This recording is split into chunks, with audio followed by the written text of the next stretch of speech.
마태 복음을 기록한 사람은 마태죠. 세리 마태. 그의 직업이 세리였습니다. 언뜻 볼 때에는 예수님의 제자로 이렇게 부르시기에는 좀 부족한 사람이었다, 이런 생각을 합니다. 그의 직업이 세리였기 때문에 그렇습니다.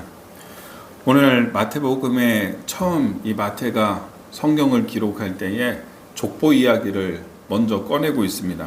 족보가 중요한 것입니다. 마태에게는 이제 유대인을 대상으로 해서 이 복음서를 기록하는데, 이 마태가 기록할 때 족보가 굉장히 중요합니다. 이스라엘 사람들은 이 족보를 중요하게 여기기 때문에 예수님이 다윗의 자손으로 오셨다는 사실을, 약속을 통해서, 선지자를 통해서 약속된 대로 다윗의 자손으로 예수님이 오셨다. 그 위는 누굽니까? 아브라함이죠. 아브라함과 다윗 두 사람을 언급하고 있습니다. 그러니까 아브라함과 다윗은 하나님께 약속을 받은 거죠. 약속을 받은 사람이에요. 창세기 12장에서 아브라함이 약속을 받죠. 내가 너로 큰 민족을 이루게 하고, 그리고 모든 민족이 너희의 민족을 통해서 복을 얻게 하겠다, 이런 약속을 아브라함에게 하셨죠. 다윗에게는 너의 위가 끊어지지 아니할 것이다. 내가 대대로 왕이 나오게 할 것이고 너를 존대하리라 말씀하셨고, 또한 메시아가 다윗의 후손으로 날 것에 대해서 약속이 다윗에게 있었습니다. 그래서 다윗과 아브라함은 하나님께 이런 중요한 약속을 받은 사람이에요. 약속의 실현으로서 예수님이 오셨다, 이것을 강조하고 싶었던 것입니다. 그런데 이 족보 이야기를 할 때 오는 이 족보 이야기에서 저는 두 가지에 주목을 하기를 원합니다. 먼저는 여러분이 이 족보를 쭉 한번 읽어보십시오. 특별히 좀 앞부분에 대해서는 아는 인물들이 많이 나오죠. 아브라함, 다윗, 이삭, 야곱, 다말, 라합, 룻, 전부 아는 이름이 쭉 나오다가 이제 바벨론 포로로 끌려갔을 때부터 12절에서부터 이렇게 쭉 보면 여러분이 거의 알기 어려운 이름들, 아비훗, 이런 사람들, 엘리야김, 혹시 압니까? 이 사람이 어떤 사람인지, 어떤 일을 했는지. 여러분 엘리훗, 이런 사람 압니까? 정말 여기 기록은 있지만은 특별히 이 바벨론 포로기 이후로는 이 사람들이 어떤 일을 했는지, 어떤 특별한 그런 믿음의 모습들이 있었는지, 이런 거 전혀 알 수가 없습니다. 이름도 생소한 이름들이에요. 들어본 적 있습니까? 못 들어봤어요. mat단, 이런 사람들 들어봤습니까? 못 들어본 이름들 계속 나오거든요. 그런데 모르는데, 이 사람들이 어떻게 살았는지, 무슨 말 했는지 이런 거 다 모르는데 여기 기록은 되어 있습니다. 다윗의 자손이고 또 예수님의 족보 가운데에서 이 혈통으로 오셨다, 이거 얘기하기 위해서 기록은 그 이름이 되어져 있습니다. 그런데 어떤 사람인지 모릅니다. 기록된 이름이 있고 기억되는 이름이 있습니다. 앞부분에 보면은 야곱, 이삭, 그리고 보아스, 라합, 이런 인물들에 대한 그들은 기억되는 이름이고, 뒷부분에 나오는 사람들은 거의, 그리고 앞부분에도 모르는 사람 많잖아요. 어떻게 살았는지, 무슨 말 했는지, 어떤 행동을 했는지. 그러니까 기록되는 이름이 있고요, 기억되어지는 이름이 있어요. 하나님께도 기억되어지는 이름이 있습니다. 저는 특별히 여러분의 삶의 스토리와 믿음의 행동들과 또 여러분이 하나님께 하는 모든 것들로 인하여서 기억되어지는 이름이 되기를 축복합니다. 하나님께서 그 사람, 걔 누구 권사님, 누구 장로님, 그분 참 아름다웠어. 그분의 하셨던 말들, 그분의 행동했던 모든 것들을 나에게 큰 도전이 됐고 나에게 감동이 되었어. 이렇게 기억되어지는 이름이 됐으면 좋겠다, 이런 생각을 해봅니다. 두 번째입니다. 두 번째는요, 여기에 이제 그 이름들이 쭉 나오는데 주목하기를 원하는 사람이 다윗, 그리고 다말, 라합, 그다음에 룻, 이런 사람들이에요. 공통점이 있어요, 이 사람들이. 다말이라고 하는 사람은 이방인이죠. 시아버지에게서 아이를 낳았죠. 예, 그렇게 베레스라고 하는 아들을 낳아서 그 혈통이 이어지고 이 혈통으로 다윗 왕이 오고 또 예수 그리스도가 다윗의 혈통으로 이렇게 오게 되죠.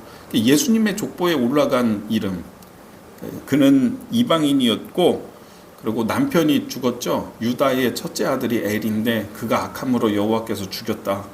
남편 죽었는데 그럼 그 동생이 그 형수에게 다말에게 들어와서 장자의 이 기업을 잇도록 씨를 주어야 되거든요.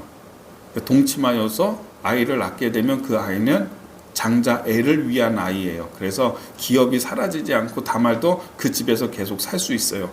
그런 건데 그 오난이라고 하는 둘째 아들이 아주 악하게 행하죠. 그래서 하나님이 그 둘째도 죽여요. 그래서 죽고 셋째가 있는데 셀라인데 너무 어려요. 유다가 생각할 때 보니까 이 사람 이러다가 내 아들 다 죽겠어 이런 생각이 드니까 또 친정에 가 있어라. 내가 저 셀라가 장성하면은 지금 어차피 어리니까 장성하면 그때 부를 테니까 가 있어 이렇게 보내죠. 근데 그 셀라가 장성했는데도 부르지 않아요. 그러니까 이 다말이 어떻게 합니까? 그 창녀처럼 그렇게 위장을 하고요. 자기가 화장하고 막 이렇게 해가지고 시아버지 유다와 사이에서 아이를 갖게 되고 그래서 이제 태어난 아들이 베레스이죠. 또 그 혈통을 통해 가지고 쭉 해서 다윗이 태어나고 또 예수 그리스도의 계보가 이렇게 이어지게 되죠. 굉장히 특별한 사연이 있는 분입니다. 자꾸 안 되죠. 자꾸 실패하죠.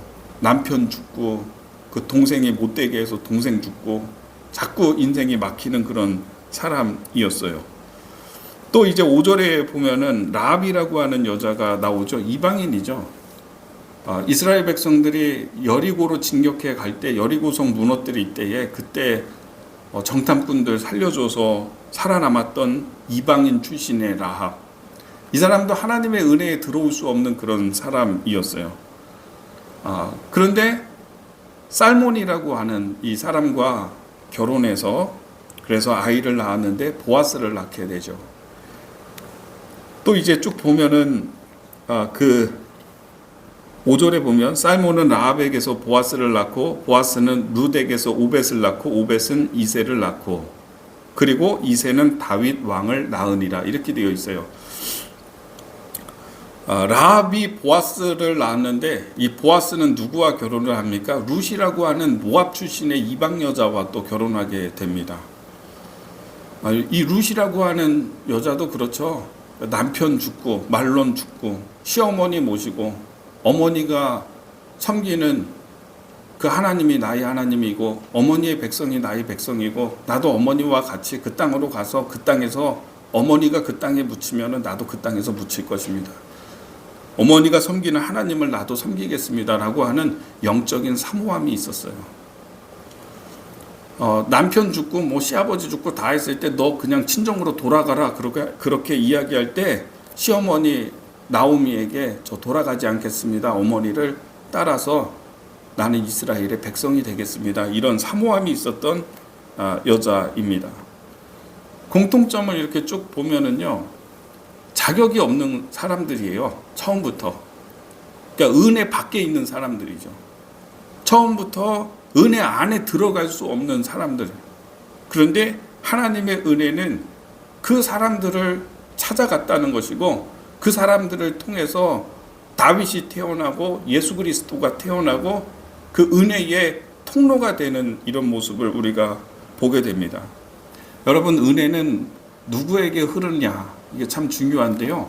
사모하는 사람에게 흐릅니다. 장자라고 해가지고 흘러가는 게 아니에요. 그 사람이 유대인이다라고 해가지고 하나님의 은혜가 유대인이기 때문에 흘러가는 게 아니에요. 하나님의 은혜는 은혜를 사모하는 사람에게 찾아가요. 반드시 찾아내요.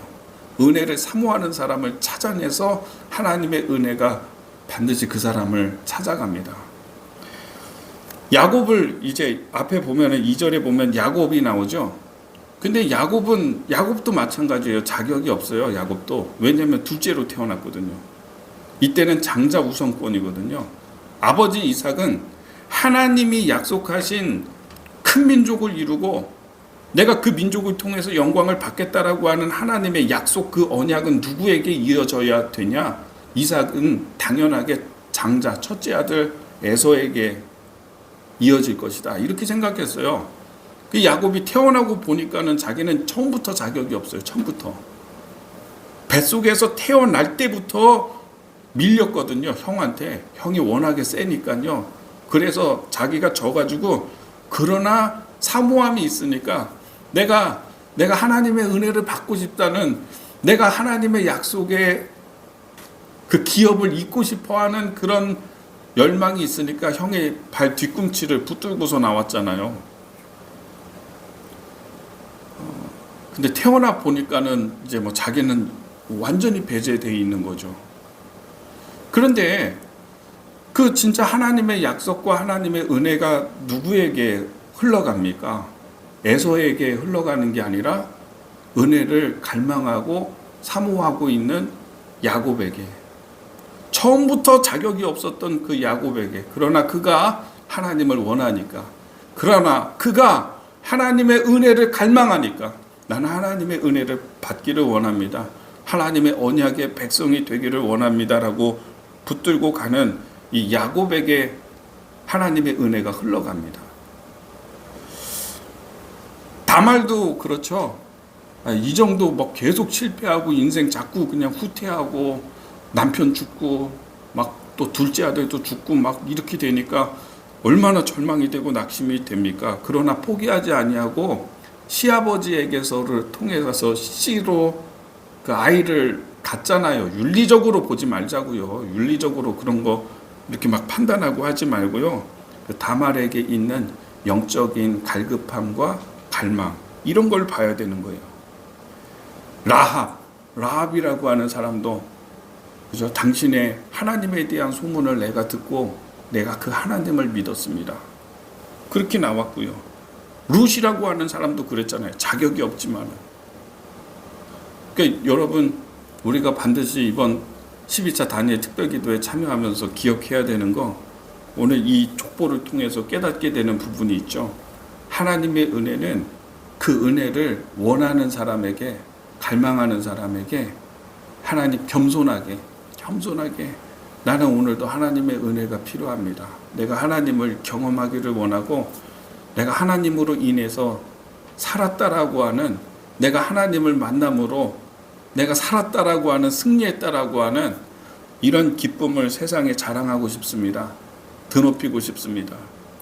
이런 어떤 강한 사모함이 있는 사람, 물이 높은 곳에서부터 낮은 곳으로 흐르고 그 물이 작은 틈을 찾아가지고 결국은 낮은 곳으로 흘러가는 것처럼요, 겸손한 마음 갖고 하나님께 이런 사모함을 갖고 있는 사람에게 반드시 하나님의 은혜가 찾아온다는 사실을 믿게 되기를 바랍니다.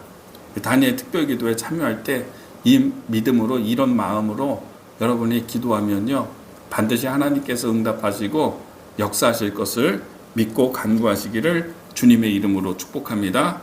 기도하겠습니다.